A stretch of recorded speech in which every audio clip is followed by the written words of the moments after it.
Allahu Allahu Allahu Allah Allahu Allahu Allahu Allah.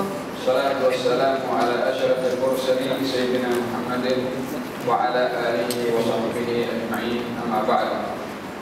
Nawayna at-ta'alluma wa at-ta'lim wa tadhakkura wa at-tadhkir wa an-naf'a wa al-intifa' والإفادة والاستفادة والحث على التمسك بكتاب الله وسنة نبيه والدلالة إلى الخير والدعاء إلى الهدى ابتغاء مرضات الله وقربه وثوابه.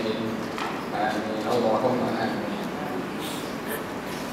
Kita selalu membuka majlis taklim kita dengan membaca doa. Sebabkan oleh kerana pernah satu peristiwa Sayyidina Abu Hurairah radhiyallahu anhu warḍah ketika datang kepada baginda Rasulullah sallallahu alaihi wasallam dalam sebuah majlis, lalu baginda bersabda, siapa di antara kamu yang mahu untuk didoakan mendapatkan ilmu yang bermanfaat, maka hendaklah membentangkan serbannya. Maka pada waktu itu yang datang adalah Sayyidina Abu Hurairah. Nabi berdoa, Rasulullah berdoa, diambil serban itu dan digunakan atau diambil oleh Abu Hurairah, maka menjadilah beliau seorang perawi hadis terbanyak daripada seluruh sahabat Nabi sallallahu alaihi wasallam. Walaupun beliau adalah sahabat yang beriman kepada Rasulullah 4 tahun sebelum wafatnya Nabi, yakni hanya sesaat. Berbandingkan kepada yang lain, Abu Hurairah adalah masuk Islam masa peperangan Khaybar, dan berkurang 4 tahun sebelum wafatnya Rasulullah SAW. Tetapi beliau adalah meriwayatkan hadis terbanyak berbandingkan kepada sahabat-sahabat yang lain. Barakah daripada doa yang diberikan oleh Rasulullah SAW untuk mendapatkan ilmu.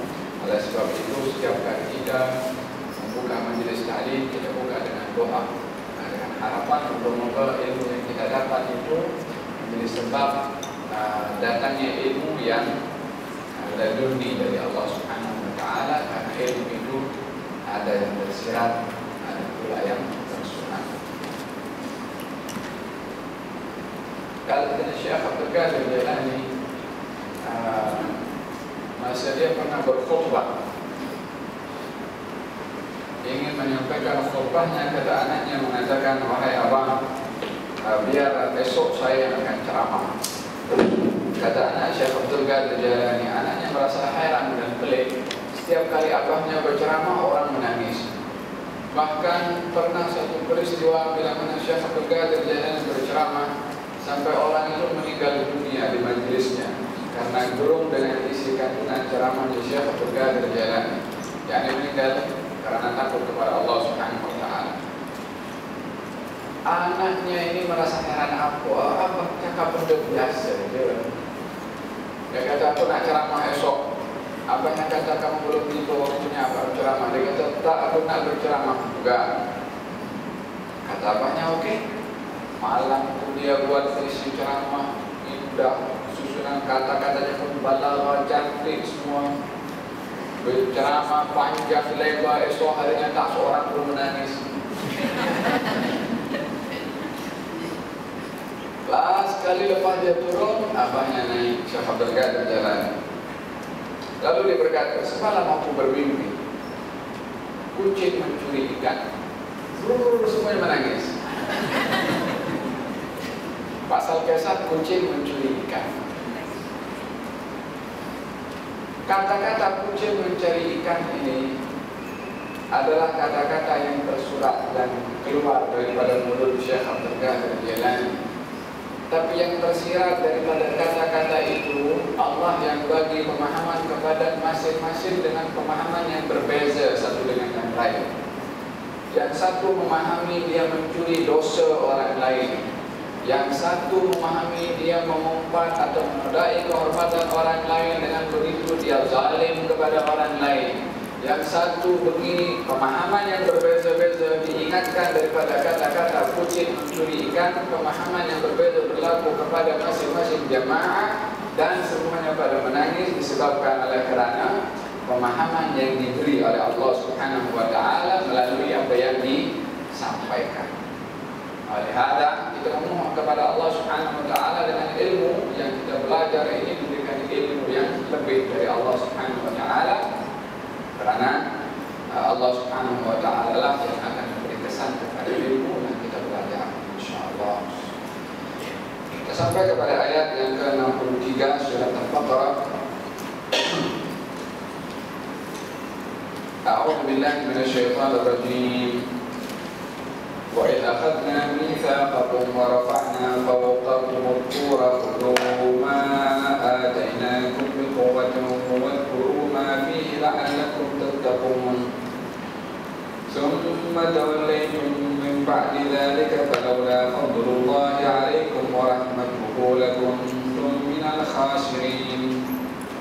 وَلَقَدْ عَلِمْتُمُ الَّذِينَ اعْتَدَوْا مِنْكُمْ فِي السَّبْتِ فَقُلْنَا لَهُمْ كُونُوا قِرَدَةً خَاسِئِينَ وَجَعَلْنَاهَا نَكَالًا لِمَا بَيْنَ يَدَيْهَا وَمَا خَلْفَهَا وَمَوْعِظَةً لِلْمُتَّقِينَ. Ayat yang ke-63.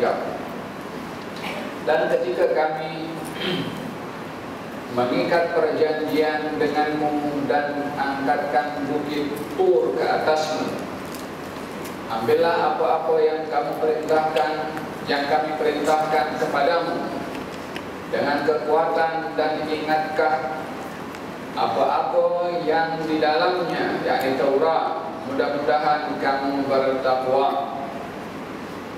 Kemudian kamu berpaling sesudah itu. Jika tiadalah kurnia Allah dan rahmatnya kepadamu, niscaya kamu termasuk orang-orang yang rugi. Dan sesungguhnya telah kamu ketahui orang-orang yang melanggar peraturan di antara kamu pada hari Sabtu. Lalu kami berkata kepada mereka, jadilah kamu kera dalam keadaan terusir. Maka kami jadikan yang demikian itu suatu ibrah bagi orang-orang pada masa itu dan orang-orang yang sesudahnya, menjadi pengajaran bagi orang-orang yang bertakwa. Ayat ini masih mempunyai hubungan dengan kisah-kisah Bani Israel, dan kisah terbanyak di dalam Al-Quranul Karim yang diceritakan di pelbagai surat, bukan hanya dalam satu surat, adalah kisah Bani Israel. Disebabkan oleh kerana sifat kedegilan dan kekerasan serta kejahilan mereka terhadap agama Allah dan terhadap nabi-nabi Allah, yang mana intipati daripada keberadaan dunia ini dengan penghuninya manusia hanya semata-mata untuk mengingati dan menyembah kepada Allah. Maka dijadikan kisah mereka itu banyak di dalam Al-Quran, supaya selain daripada mereka mengambil iktibar dan pengajaran apa yang dilakukan oleh mereka itu terhadap Nabi mereka dan pelanggaran mereka kepada Allah, tidak menjadi sejarah terulang kepada bangsa yang lain. Oleh sebab itu, di dalam hampir setiap surat, Allah Subhanahu wa ta'ala menceritakan tentang sentuhan kisah-kisah Bani Israel. Dalam ayat Al-Baqarah, daripada awal lagi, Allah Subhanahu wa ta'ala sudah memulai kisah-kisah Bani Israel, yang mana pada ayat yang kita akan bahas pada hari ini adalah kisah tentang sifat degil atau sifat mudah lunturnya iman dan keyakinan mereka kepada Allah Subhanahu wa ta'ala, yang mana cabaran kepada iman itu adalah boleh bertambah dan juga boleh berkurang. Iman itu akan semakin bertambah dengan kita taat dan percaya kepada Allah. Iman itu akan berkurang dengan lalainya kita dan maksiat kita kepada Allah Subhanahu wa ta'ala. Walaupun nilai daripada iman bertambah dan berkurangnya itu tidak mempunyai satu neraca tertentu macam mana kadar bertambah dan kadar berkurang, dan kita pun tidak tahu bagaimanakah jenis atau bentuk iman itu untuk kita tahu bertambah atau berkurang, akan tetapi mempunyai sifat bahwasanya iman perkara yang tersembunyi di dalam hati dan jiwa seseorang, yang merupakan satu keyakinan kepada Allah, yang keyakinan itu boleh bertambah, boleh berkurang. Kata baginda Rasulullah SAW, al-imanu yazidu wa yanqus. Iman itu akan bertambah dan boleh juga berkurang. Kedudukan iman di dalam bertambah dan berkurang yang terbagi menjadi kepada 3 bahagian. Bahagian pertama, jenis iman yang tidak bertambah dan tidak berkurang. Iman yang tidak bertambah dan tidak berkurang hanya ada kepada golongan para malaikat sahaja. Iman mereka sudah full dan tidak bertambah, tidak pula berkurang. Jenis iman yang kedua adalah iman yang boleh bertambah tapi tidak berkurang. Jenis iman seperti ini ada kepada kalangan para anbiya dan para rasul, yang imannya bertambah tapi tidak berkurang. Yang ketiga adalah iman yang boleh bertambah dan boleh berkurang, yaitu imannya makhluk manusia dan juga al-jin. Maka oleh kerana manusia, kalau malaikat tidak ada cabaran untuk berbuat maksiat, kerana imannya itu adalah sentiasa maintain macam itu, taat saja dibuat. Adapun para nabi adalah imannya sentiasa bertambah dan tidak berkurang, disebabkan oleh kerana mereka adalah golongan daripada hamba Allah terlengkap imannya dan kedudukannya sebagai nabi, maka keyakinannya semakin hari semakin bertambah dan tidak semakin berkurang.